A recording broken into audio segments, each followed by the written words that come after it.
Hai guys, jumpa lagi dengan saya Erni Praesti Utami di channel 5 dalam acara Kupas Tuntas Sampai Bundas.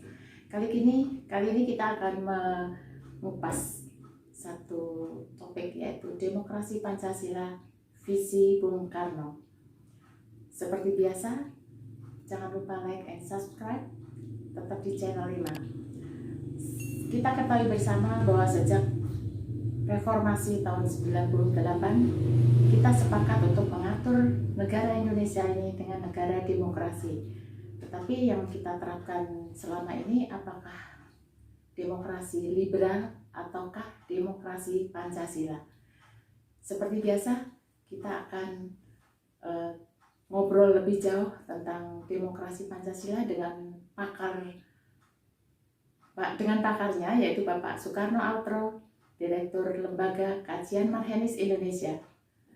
Mas Karno, kita ngobrolin tentang demokrasi Pancasila. Menarik sekali, Mbak. Menarik sekali ya. Iya, yang sangat menarik ini. Betul.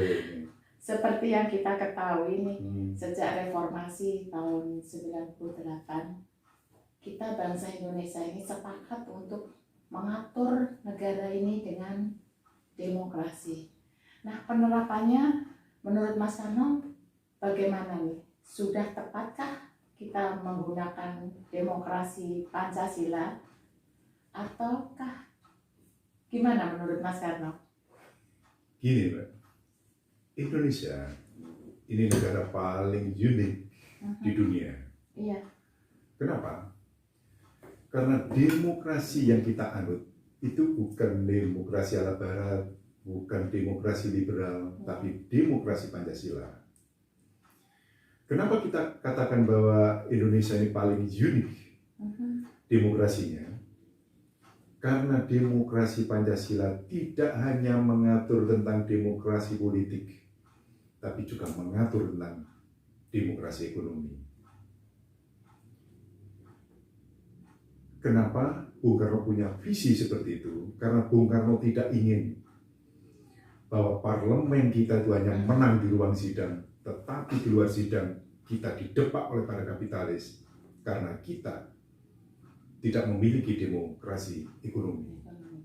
Selama ini menurut Mas Karno sudah tepatkah demokrasi yang kita jalankan di Indonesia? Menurut analisa saya selama ini bahwa penerapan demokrasi Pancasila itu masih sangat jauh dari cita-cita para pandai-pandai kita. Karena apa? Di dalam negara Pancasila seharusnya tidak ada kesenjangan sosial yang menganga seperti sekarang ini, di mana ada konglomerat, ada orang-orang kaya yang hartanya bernilai triliunan, tapi di satu sisi ada tukang becak yang rumah saja tidak punya. Ada yang hidupnya sangat papa. Iya, jadi itu mencerminkan bahwa demokrasi Pancasila itu tidak dilaksanakan. Karena apa? Demokrasi Pancasila itu implementasi daripada ekonominya itu adalah didasarkan pada sistem koperasi.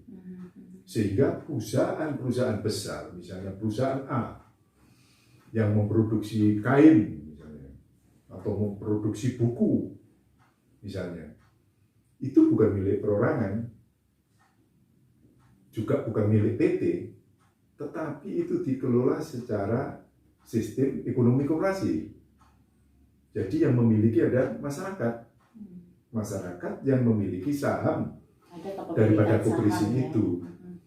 Dengan memiliki saham koperasi itu, maka secara langsung bahwa kesejahteraan masyarakat itu akan meningkat dan merata.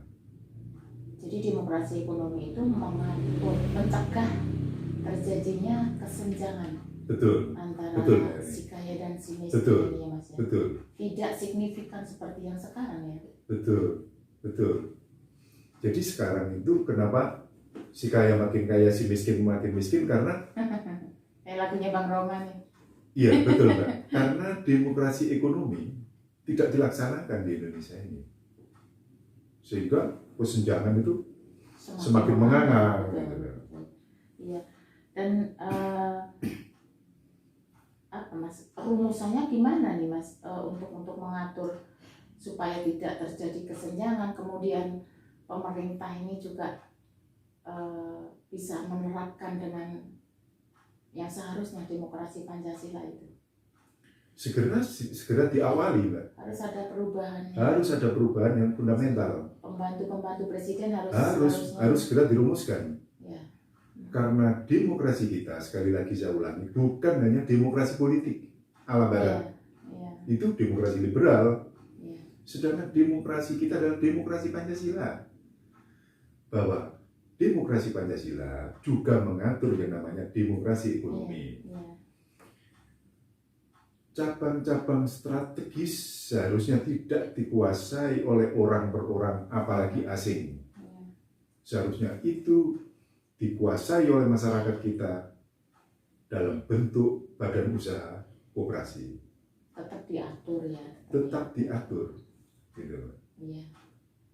Ya, baiklah Mas Kanong. Sedikit yang kita obrolkan ini mudah-mudahan bisa memberi pencerahan kepada semua pihak ya, yang terkait. Iya, dan ini juga himbauan Mbak sebenarnya kepada para pemangku kekuasaan saat ini, bahwa bagaimana negara ini bisa move on, bisa maju mengejar ketertinggalan kita apabila demokrasi ekonomi ini tidak segera kita laksanakan. Harus.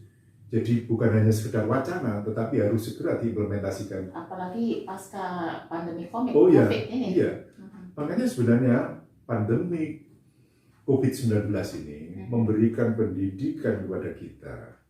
Bagaimana kita segera bangkit untuk mengejar ketertinggalan kita. Jalan satu-satunya itu bahwa masyarakat dilibatkan ke dalam kepemilikan saham untuk usaha-usaha strategis melalui badan usaha koperasi tadi. Saya kira itu Mbak, segera dilaksanakan. Oke Mas Kanong, terima kasih banyak atas ilmunya. Sama-sama. Iya. Pemirsa, itulah kupasan kita tentang demokrasi Pancasila visi Bung Karno. Semoga apa yang kita bicarakan itu bisa memberikan masukan kepada pemangku jabatan di pusat. Oke, sampai ketemu. Bye.